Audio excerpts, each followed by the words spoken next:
Yeah, it's good.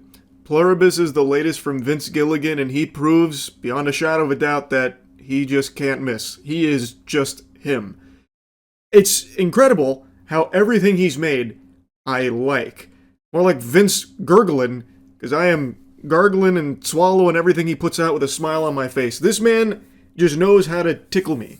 He is able to put out things that I just really, really enjoy. The only thing he's made that I can even think of where I had like multiple complaints was El Camino, and that really did feel like it was kind of more of a paycheck as opposed to a passion project that he wanted to see through. But even that wasn't bad or anything. Anyway, though, enough Gilligan glaze here. Let's talk about Pluribus. I think it is such a fascinating concept that is explored beautifully.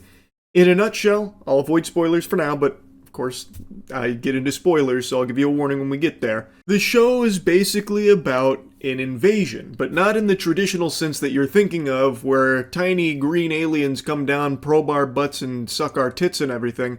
This is an invasion in the sense where everyone's mind on the planet all of a sudden joins together into a huge hive mind. After a mysterious discovery at the beginning of episode 1, and a set of circumstances that lead to a spread of some sort, everyone joins into this giant collective. And there is no longer any I, there is only we.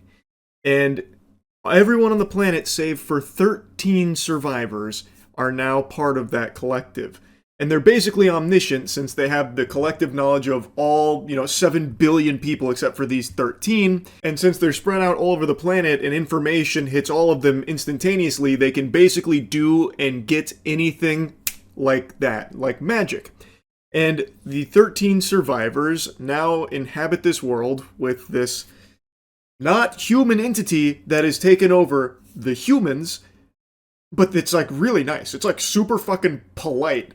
And we follow Carol Sturka, who is one of the 13, and she...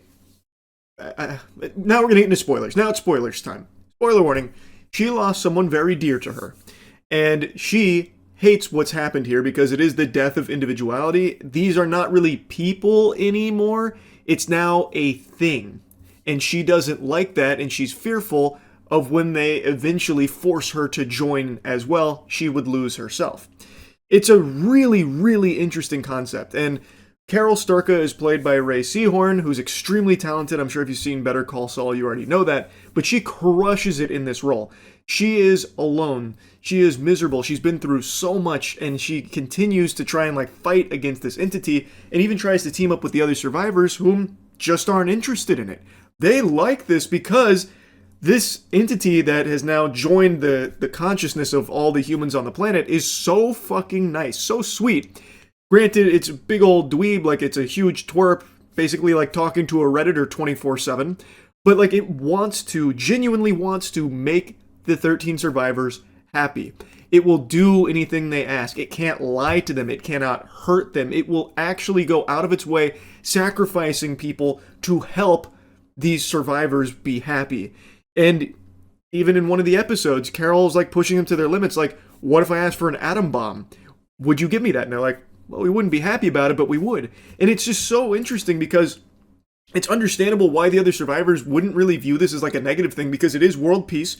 Nobody's getting hurt anymore. There's no dying. There's no conflict. It's complete tranquility and just infinite, sunshine and rainbows. But it's not real people anymore. It's now just this thing that has their minds and their souls. They're basically puppets, but they're very nice puppets. And the show is just so well written, which I've come to expect from Vince Gilligan's work. It is always impressive just how tight the writing is with its characters, and especially the narrative here, where even when there is something dark, a big reveal that Carol Sturka unveils about this entity, it's then able to be argued from their perspective, well, this is why we do that. We do that because X, Y, and Z. And when you hear their side of it, it's shit, that's pretty understandable. It's still hard to view them as evil bad guys, even though they are. They non-consensually did take over the entire planet's consciousness to join it together, because that's how it spreads, that's how it survives, and it believes it's a blessing, it believes it's doing everyone a favor, because everyone that joins is apparently extremely happy about it.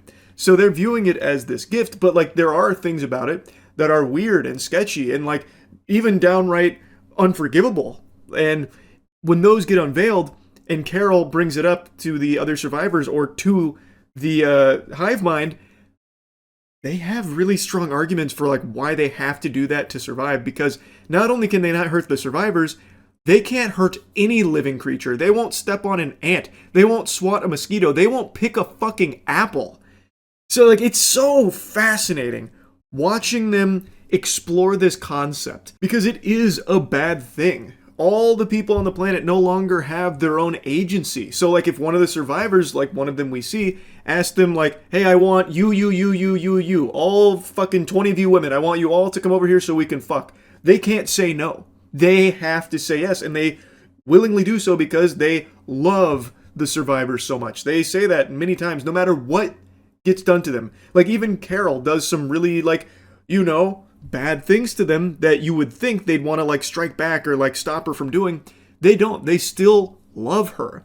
And even when they like, separate, it's not on bad terms, and they still will do anything to provide for her, make her happy. It's just so, I can't express enough just how interesting it is. And of course, you're constantly wondering, is there a way to fix it? And as the episodes progress, there are some breadcrumbs about like, oh, maybe there is a way to fix this. And how are they going to figure out how to do that? There's only 13 of them on the planet, and no one wants to cooperate with Carol, except for a character that finally enters the fold that we've been introduced to earlier, named Manus, who is a great fucking character.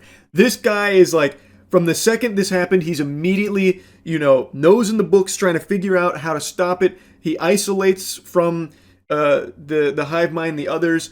He doesn't talk to them, doesn't interact with them. He is just constantly trying to figure out what he can do to fix this and save the world. Eventually, he gets some tapes from Carol, and now, at the season's conclusion, they are going to team up to try and figure out how to stop this, how to fix this, and bring everybody back.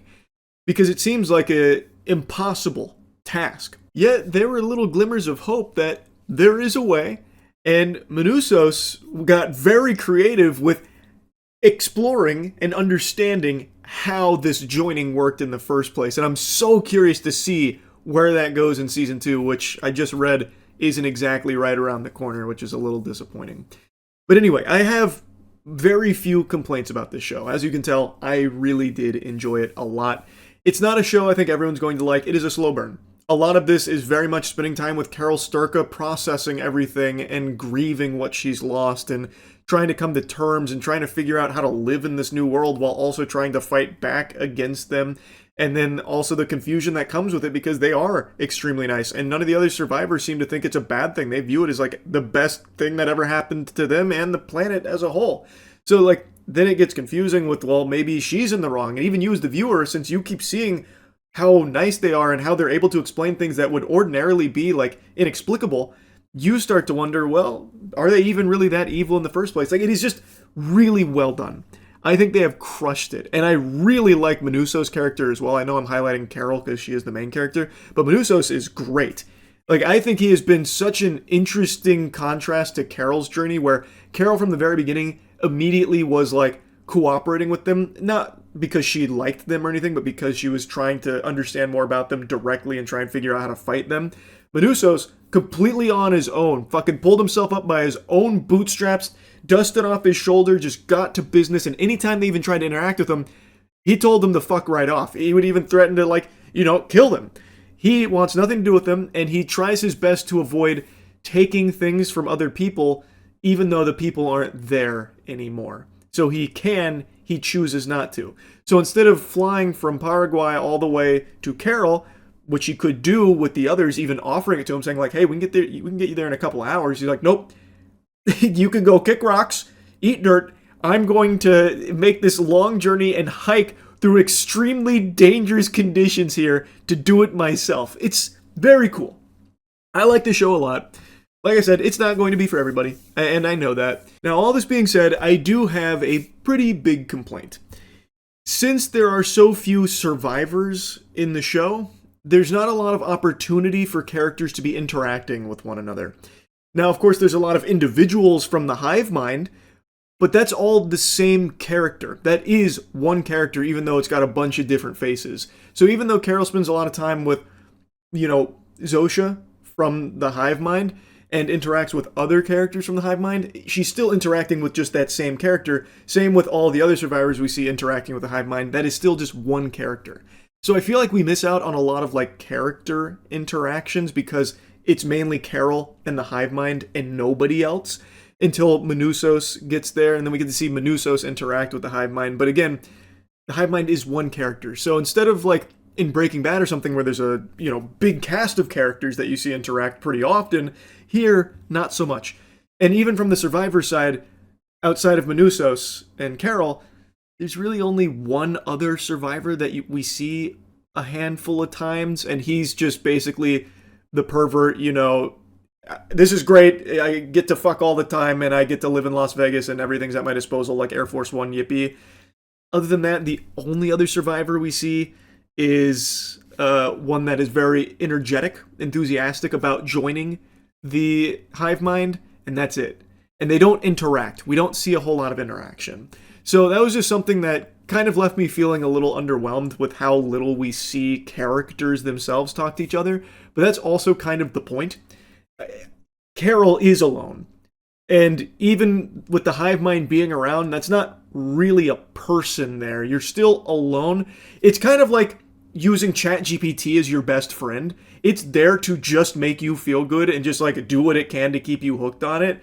That's kind of like interacting with the hive mind in Pluribus. It is literally there to just always be your yes man and nothing else, to make you try and feel good. And that's it. So you don't get real character interactions, so it does feel very isolating, which I think is a good thing, but also from a viewer's perspective, I just would have liked to seen more with characters interacting. And now that Manusos and Carol are teaming up, I'm sure we will. And the little bits and pieces we got of that at the end of the season were good. I'm just hoping for more going forward, that's all. That's my only complaint about season 1 of Pluribus.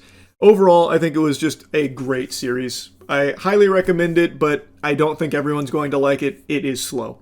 But for me, that's not a big deal, so Pluribus I thought slapped. That's about it. See ya.